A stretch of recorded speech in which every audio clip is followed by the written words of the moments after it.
This episode, you'll learn why achieving your dreams can feel like losing yourself. Welcome to Energy Alignment for Entrepreneurs, the podcast helping entrepreneurs be free from anxiety, stress, and tension through balancing emotions and consciousness expansion. 3 things you'll discover today. How success can lock you into an identity that isn't yours. Why more achievement often creates more emptiness. And what to do when you've built a life that looks perfect but feels hollow. You know, the getting locked into an identity that isn't yours, how can we make sense of that? And I would say that sometimes what happens is you have the parents, you have the external influences, in short, that condition your psyche, or in other words, your sense of self. And when this sense of self is conditioned via outward pressure and not inward alignment with your destiny that has been written on your heart, then you may make moves in a manner where you find yourself really lost. Like you look around and you know everyone around you, but you really don't have any connection, right? This is the distinction I used in the past of, do you surround yourself with acquaintances or do you have real friends? True friends who kind of allow for you to be and find who you're meant to be, right? Now, as I say that, if you are not surrounded with those people, it is your responsibility to be the friend that you wish you had, right? I, in my personal experience, never had the father that I thought I was supposed to have. Turns out he was exactly the father that my spirit needed for this life. What that showed me was how to be a father for myself, how to be someone absolutely supportive when I thought I needed outward support, right? So then my identity is shifted through the pain rather than, how do I put it? Because there's a continuous battle that I notice in myself where I look and I see and I start to get divided, right? I see, oh, they're doing that, and what am I doing? Or, oh, that's working for them, what am I doing, right? Self obsession. Now, there's a subtle balance here because I am not at all implying that you should reinvent the wheel or that you cannot take what works for others and make it your own. But there is the nuance between, are you copy, pasting, imitating? Are you trying to fit in? Are you trying to just like be like others? Or are you adding your innate natural spirit to something that has been proven to work? The success locking you into an identity that isn't yours, the only way that this can really happen is if you have listened to external influence rather than your heart.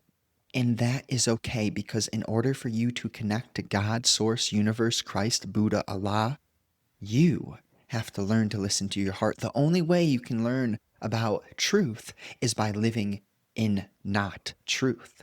The more, now let's be subtle here, let's be precise. The more that you live in not truth, the quicker you're going to reach what some people would label rock bottom or darkness. And it is in the pain that you have a opportunity every moment that you are in the pain to feel and to step outside of the dividedness. Because if you realize that you are the pain, then you take accountability for what you have sown. Yes. And this is where life gets good. When you have full accountability for the seeds that you are sowing, for the energy that you are radiating, for the vibrations that you are sharing, for the ripple effects that you are creating. When you are living in that manner, the righteousness is born in your heart. And it is only through being honest about when you need to step out of environments, when you need to let go of habits, when you need to stop playing certain low vibration loops. That is one of the hardest things because the identity, the sense of self, finds security in suffering. It finds security in the mundane, familiar hell. But it takes courage, it takes holiness, it takes power and strength and righteousness to say, you know what? I don't know what's on the other side of this, but I am done staying in this field where the seeds do not have the correct pH soil, where the sunlight is not reaching, and where the growth is not happening, right? When you have that realization in your heart, in your being, your actions will start to change, your behavior will start to change because you will notice what you are creating moment by moment. The success that locks you into identity that isn't yours, that's okay, right? It is okay as long as you are changing. The only constant is change. So get with it, right? Get with it. Ask for help. Sit down. Make meditation a habit. Commit to fueling your body properly, to not overeating, to letting go of weak habits of indulgence, of lust, of greed, of envy, of competition. Let go of all that, and you will see that the demons leave when you open up those doors and you ask and you pray and you commit and you put your attention on the light. You'll see that those doors open up, the demons exit your vessel, and the light enters. And when that continuously happens day after day, you change, right? And that's what this universe needs. If you resonate with this, you're not resonating it by accident. Not at all by accident. There's not a single coincidence on this universe. So, all the pain, all the circumstances that you could logically think, why me? It is for you. It is for you. Now, why more achievement often creates more emptiness? See, this is a nuance, right? Because, hey, if you are achieving things with the grander vision, you're playing the role without being stuck and lost in the role, you are, everything that you do is for something bigger than you, then you will achieve amazing things and do wonderful feats. But the emptiness will not be there because you are letting the source guide you. Now, on the other hand, if the obsession is just more achievement so I can be better than others, more achievement so that I can get this shallow relationship, right? Like chase a young lady who I can't even like finish the sentence. Um, Honestly, the emptiness is a byproduct of a misalignment. And if you are chasing alignment out of scarcity, thinking that it's going to fix all your problems, then that's where you get the spirit emptiness, right? So for me, I'm building my financial business. I'm doing my best. I'm working hard each day.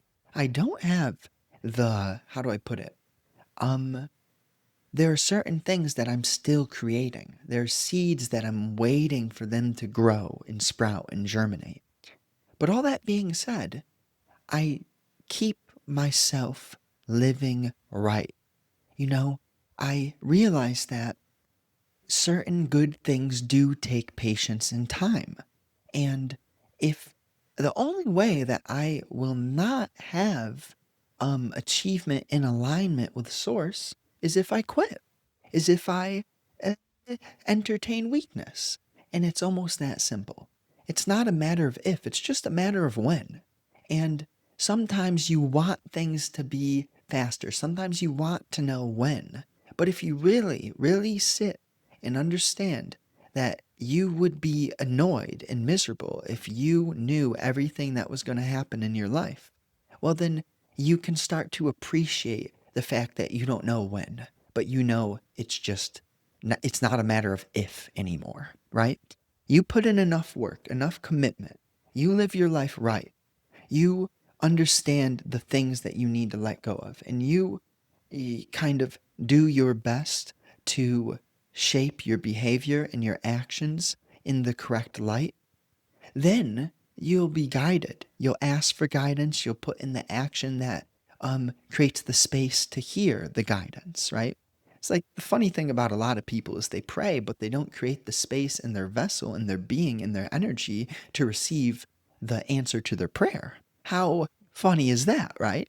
And that's kind of where people will just open up the holy books and recite the holy books, but they're not actually embodying the essence of the truth within those books on a daily moment to moment basis. Now, what to do when you've built a life that looks perfect but feels hollow? Okay, really, it is building off the last point. If your life feels hollow but it looks perfect, that means that your heart has been shut off. And now you're not in a bad position at all, because if it looks perfect but feels hollow, all you have to do is reignite your vitality. May sound easier said than done, but I got your back. Ultimately, you need to reprioritize what you care about. You know what I mean? Sometimes that may be having a little bit less, spending a little bit less, consuming a little bit less. But when you create the space to hear the answer to your prayers, there's a few things being implied there, right? That means that you are acting in a way that you are prioritizing your internal peace, your space, your clarity, your relationship with stillness. And as you have stillness in your life, then you'll know when to do what. You'll be able to be extraordinarily vital when necessary, and you'll know how to relax and be in that place where you invite the space, and then you can hear the prayer and you say the prayer and you have the energy to ask and receive. So the life that looks perfect but feels hollow is just screaming, hey, you're a little bit imbalanced. And the only way you could ever reignite your heart is from feeling that hollowness. So you kind of need to sit and maybe go pen to paper to start and lay out the structures of what you are putting your attention into. What are you most obsessed with, right? Because if you really sit with it and you get granular, you may realize that it's shallow, that it's status, that it's competition, that it's approval, that it's all these lower frequency ambitions of a unawoken sense of self. Now, hey, if you're 13 minutes into this video, well, I can guarantee you that you are listening for a reason. That there's something in the way that I'm speaking, the words that I'm saying, that is kind of like, you know all this. You know everything that I'm saying. There is not a single thing that I can deliver to you that is not already in you. Now, this is where life is a little bit weird. And hey, it's like I may plant a seed for you, but that seed won't do anything unless you yourself realize the value of doing this work. So it's kind of like no one can do the work for you, no one can save you. And just like, I mean, maybe some people are handed money, handed riches, but ultimately, even look at Buddha's story, right? Look at Buddha. He was born son of a king. He was born in a kingdom. What did he do? Renunciation. Knew that there was so much more. Why? Well, because he had the silver spoon. He didn't have to earn it. He didn't have to work for it. Now, that's totally different from someone who wasn't born in a kingdom. Then it's like let your spirit create the wealth, but obsession with wealth leave yourself hollow. So, well, let's make a distinction, right? Obsession with wealth is actually a beautiful thing. Obsession with riches will make you hollow. The word well, I'm using as a holistic balance, your emotional intelligence, your physical health, your relationships, your financial abundance, your time leisure, right? Your clarity of mind. That is wealth. Now, false riches is, you're doing cocaine, you're doing all these drugs, you're with 20 different ladies a month or a week. You're too stimulated. You're moving too fast. There isn't stillness. That may be the riches, but honestly, I'll leave off with this. I saw a man who, a few years ago, he used to be a terror. His name was Bonk or something. That was his nickname, Bink. And something happened to him when he was incarcerated. Who would have known? While he was in prison, he had some form of hearing. He heard. And that changed him. It shifted him. Because if you look at his page now, it's like Holy Gabbana. And all he talks about is Jesus. All he talks about is Source. And when I use Jesus, don't get it twisted. Buddha, Jesus, Allah, it's all the same thing, okay? If you can't understand that, well then, hey, I send you a hug, and you will someday see that the truth is the truth, and that names and labels are simply a form of verbal communication. But the truth is the thing that is in between the lines of the words. So why would we get too obsessed over specific religions or ideologies, right? The essence of Christ, the essence of Buddha, the essence of the Quran. It is all a masterpiece. It is a masterpiece on understanding the nature of the game. And this game, hey, it's written on your heart. It is written on your heart. What you need to see, you will see. So take some time, take some attention to create that stillness so that you can hear the answers to your prayers. Make sure that you do certain things where your understanding of what you're consuming physically and psychologically, you interrupt broken, unhealthy loops and you replace those loops. You let go of the time, the attention, the addiction to the stimulation, which is false, right? It's kind of like lust or doom scrolling, whatever it may be. It is a facade, it is a weak investment of your being. And then you just start to change. There's no other constant but change. So it's like one day at a time, one action at a time. What can you do today to see yourself in a manner where you set yourself up wisely for tomorrow, right? It's kind of, you live moment by moment so that you can enjoy days, years, and time spans. It's very paradoxical, but that's the nature of the intelligence. Else, why would the world wouldn't be cool? The world would not be fun if it wasn't so masterfully built.